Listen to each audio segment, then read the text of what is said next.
You've heard of the Lord of the Rings trilogy, the Star Wars trilogy, the Matrix trilogy.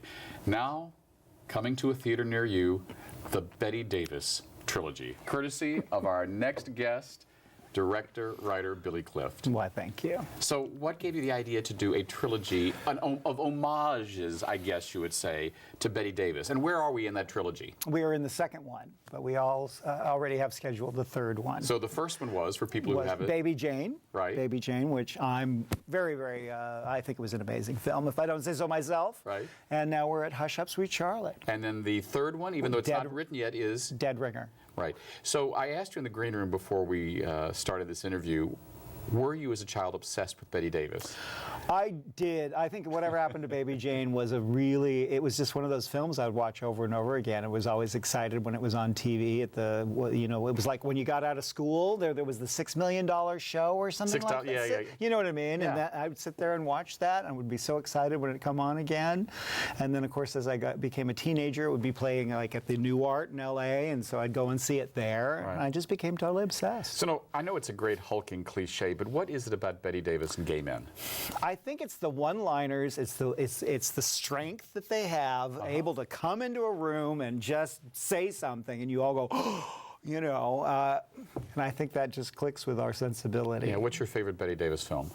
It is now Voyager, and second to Dark Victory. Dark Victory, with our former president, governor of California, Ronald Reagan, exactly. in a minor role. Exactly. Now Voyager to me is one of the gayest films ever, because maybe a new generation of gay men won't resonate with it, but to me when I was a young boy, that story of the ugly duckling, kind of fat, not comfortable with himself, resonated with this little teenage gay boy in Virginia, and then like a swan, she transforms and comes down the gangway of that ship in Now Voyager. It's brilliant. That moment is unbelievable, isn't it, when she lifts her hat. And there you have her, Miss Beauchamp. Yeah, just amazing. Now, we've all seen the movie Titanic with James Cameron. Do you think that that shot of Rose, Kate Winslet raising her face and hat like that is an homage? James is a major film buff. I mean, he's seen everything. Of course he has. Right. And that's what filmmakers do, is we take with what we go, oh my God, that moment in that movie, I got to reproduce it. I mean, Tarantino does it all the time and even says, I reproduce this shot from this film. I reproduce this shot from that film. And he completely does his movies like that. Right. So when did you discover that you were a filmmaker? When did you say, God, I got to be not in front of a camera, but behind the camera? That was something that I always wanted to. It was something deep inside me that I always wanted to, but I did not give myself permission, because I lived and grew up in Hollywood, and I would see all these major people doing this stuff, and I didn't feel that I had that ability. Mm-hmm. And so there was one day where I went, I've got to do this. I don't want to go out of this world without any regret whatsoever. Right. I've got to do it. So it was I was the opposite for you. It wasn't because, I'm a Hollywood kid, I have to be in movies. For you it was, I'm a Hollywood kid, I got to do everything I can to avoid the stereotype. Yeah, I didn't want to do that. And then it was, but this is something inside me that I realized I really wanted to do. And I finally went, fine, I'm going to do it. I'm going to do 100%. And Baby Jane, of course, was my first feature. And see if I'm good at this. See if I'm not delusional, at being an older person jumping into that field. Right, well, now Baby Jane, your version, has become itself a cult classic. You told me that there are people now who've actually come up to you and said, oh, I love the movie Baby Jane, but not the original one with Joan Crawford and Bette Davis, your version. My version, and a lot of the kids don't even know there was a Whatever Happened to Baby Jane. Wow. So I've gone to screenings or even theaters where they come to me and say, wow, what a great movie. And I go, well, now go and see Whatever Happened to Baby Jane. They're going, what? Who's Bette Davis? Who's Joan Crawford? Yeah, that tears deep at me that someone who's gay wouldn't know who Bette Davis was. But that's where I hoped this film would help. That was always in the back of my mind too. Recreating these things or reimagining these things will help kids go, oh, well, let me find out more information. And then they'll start dipping into those old Hollywood films. Right.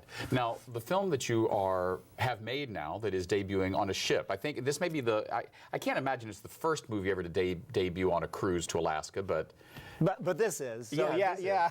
And so this is Hush Up, Sweet Charlotte, Hush Up, an Sweet homage Charlotte. to that great film with Olivia de Havilland and Bette Davis about a very troubled Southern heiress. For those who don't know the plot, tell us about it, and more importantly, tell us about the original cast members and who you have recreating them. Well, of course, we have Bette Davis and Olivia de Havilland and Agnes Moorehead, Joseph Cotton. Was it Joseph Cotton? Yes. And I can't remember the name of the original actor who did Mr. Wills, who was the columnist or the person who came over from England to like find out what really happened. And it's all based on this young girl who wanted to run away from her father with this guy who was married. Ends up being killed at a big party, and it turns this whole life of hers into this sad moment where for the rest of her life everyone thinks that she killed him. So it just turns her into this recluse, into this house. But that now the house is about to be torn down for a highway, and so she asks her old cousin to come help with this situation, and it turns into this macabre, crazy experience of trying to manipulate her into thinking things are happening. Yeah, I mean, it's kind of nice to see Olivia de Havilland, the woman who played the mealy-mouthed, just too good to believe Melanie in Gone with the Wind, play this truly evil witch Exactly. in Hush Up, Sweet Charlotte. But you know, I don't know about you, but I've often thought that the actress who stole the movie in the original Hush, Hush, Sweet Charlotte was Agnes Moorehead. Totally. You have got another Hollywood icon recreating that role. Tell us who it is and how you met her. Well, Mink Stole. Mink Stole. The great of John Waters. Exactly. Almost every John Waters film, and I think she's brilliant. I love her tone, and I was sitting, actually, Baby Jane was at the Reeling Film Festival in Chicago, and she came to the screening, and of course she knew I was the director. She came and sat down, as you know, and she sat there and watched the whole thing, and I said, well, I have a dream. If I were to ever do the next thing, I want to do Hush, Hush, Sweet Charlotte. And would you want to play Agnes Moorehead? And she squealed. She just squealed. She says, I am the poor man's Agnes Moorehead. So 4 years later, we actually filmed it. And we filmed it here in San Francisco. Wow. Now, the person who made Mink Stole famous was director-writer John Waters. Have you met John? Only in passing. I don't know him well, but I'm sure hopefully he'll come to the premiere. I mean, it seems like a movie that's made for John Waters to pay attention to. Exactly. I think so. I mean, the tone of your movies is kind of John Waters-esque. Do you consider that a compliment, or you don't like that? No, I don't mind that at all. I think I'm a little more. I don't want to put anything on his, but I think I might be a little more sophisticated in the fact that I really am trying to create the feeling of an old film, where he goes off a lot more than I do, and the acting is a little more, but it's his style and it's fabulous and I love it. Right. Where, especially Charlotte, the acting is off the charts. I mean, Varla Jean Merman is Olivia de Havilland, and he's a phenomenal actor, just amazing. I mean, one of the most fun things that happened to us on the set is that I like the actors to be real. I don't want them to go over the top. Right. I do not want to do camp. Which is easy to do when you have a male playing a female role. Exactly. And it was, I kept on coming up to him. I said, just pull it down. Just pull it down. Just even it out. And the second day, he finally looked at me and he said, you're doing this real. And I went, that's right. I said, let the comedy be by itself. Don't make it funny. It's funny. And just put it as if it didn't have anything. Right. And talk to us about who is your Betty? Matthew Who is Martin. Charlotte? Yeah. Matthew Martin, of course, who is major here in San Francisco. He's been known as being Bette Davis impersonator for so long, and he's phenomenal. And I had seen him years ago in Christmas with the Crawfords, and the idea came when I was watching him, and I went, oh, poo-poo, I would never do anything like that. How ridiculous. Who would want to do a reimagining of whatever happened to Baby Jane? Well, I guess it was me. Yeah, be careful what you wish for. I know. Yeah. I know. Now, I can't imagine being a Hollywood kid and having a better pedigree than being the cousin of Montgomery Clift. When did you find that out, and how does having one of the great Hollywood icons impact you and your work as a filmmaker? Well, I mean, I was told when I was little, of course, so this is our family, and yeah, we would, anybody our family, just like even the Clift Hotel is a great uncle. And I tell you what I did realize is that when I did start getting older and in the film world, that it opened doors. It did open doors, meaning you still had to have the talent, you still had to be able to show up and do your job, but they would be curious. Oh, and so I'm thankful for that, So that was great to be at least have that. Yeah. But you are, and it's interesting because as I'm getting older, I'm even actually getting more people in the industry who knows about him even more so, and they're even treating me a little more with respect. It's very interesting. Yeah, I don't expect that. What is it like to watch your late cousin on film? And I guess now that we can talk about it, you have a film coming out that's based on Montgomery Clift. I'm doing a short film called Monty.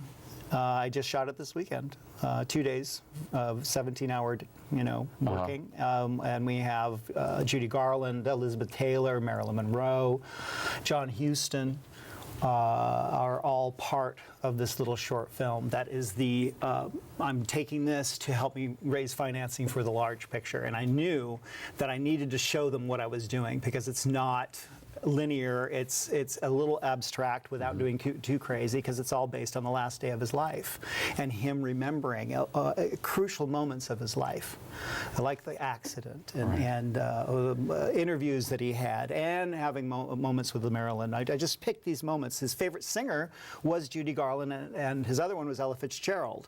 And so I thought, let's grab a Judy, because I knew of possibilities for that. So it's my first little homage to my dear cousin, and I'm very excited about it. Yeah. How hard is it casting people who aren't just characters, but I mean, Marilyn Monroe, Liz Taylor, Judy Garland, Montgomery Clift? These are people that people who love films have very specific images of. I mean, do you cast with an eye towards how they were or how they look? I did both. As I wanted to definitely have the Monty character in particular to have something you'd go, oh my God. Well, I've seen the pictures and he's gorgeous. He is gorgeous, and he looks, he would have angles and you'd go, oh my God, it's Montgomery Clift. And then, of course, what was most important is that they act amazing. And I was actually shocked. I felt like if you believe in destiny or you believe in something that all falls together so magically, I had that, because every one of those actors are brilliant. And they all came so excited that they could participate with this. I had one of the top effects makeup artists in Hollywood, 40 years in the business, who did Planet of the Apes, I mean, just on and on, who just wanted to give his time to this because he loved Montgomery Clift, and he wanted to do the age makeup for him. Because, of course, I got a guy that's like 27, and I go all the way to his death, which is 47, and then I do flashbacks. Right. Do you think Hollywood is in the midst of another golden age, or are we just completely in the depths? No, that's not. We are in a golden age, but it's a golden age of television. We now have. That's interesting, Yeah. because when you talk to people, they say the golden age of television was the 50s and 60s. Why do you say that now? They're looking for real scripts, real acting. Things like Masters of Sex. Mad Men did it. We finally watched something on TV that's well written, well acted. There are so many. Hannibal, which is about to go off this year, but you watch it and it has some of the most brilliant cinematography I've ever seen on anything. And the acting is spot on, and every shot is brilliant. And you're going, this doesn't even look like TV. Yeah, this is the sort of talent and detail that used to be only saved for the big screen. Exactly. And now the audience wants that in their home. Right. In our last few moments, talk to me about what's next for you, and are we ever going to see you on screen? I was asked to do a little film in something, so we'll see if that happens and if I have time. Things are getting crazy. That's a way of dodging the question. Yeah. Do you want to do it? Yeah, I love to be in front of the camera. I have no problem doing that. Right. So, after Monty, what's next? Well, I actually just got a script on Monday called The Pool, and it's the same people who did Final Destination, and it's a horror film. And I may do it. I've got to read it on my way back from here, going back home to LA, and I'll read the script and see if I want to do it. And then, of course, there's Dead Ringer. So Oh, that will be the end of your trilogy. exactly. So Dead we Ringer. started out with Whatever Happened to Baby Jane, Hush Up Sweet Charlotte, and Dead Ringer. Exactly. So the Bette Davis trilogy. Exactly. Thanks for being with us. My pleasure. We've been My speaking pleasure, with as Billy always. Clift. Can't wait to see Hush Up Sweet Charlotte. Next up, our conversation with Martha Rodriguez Salazar, teaching music to the young Latina community in the San Francisco Bay Area. We'll be right back.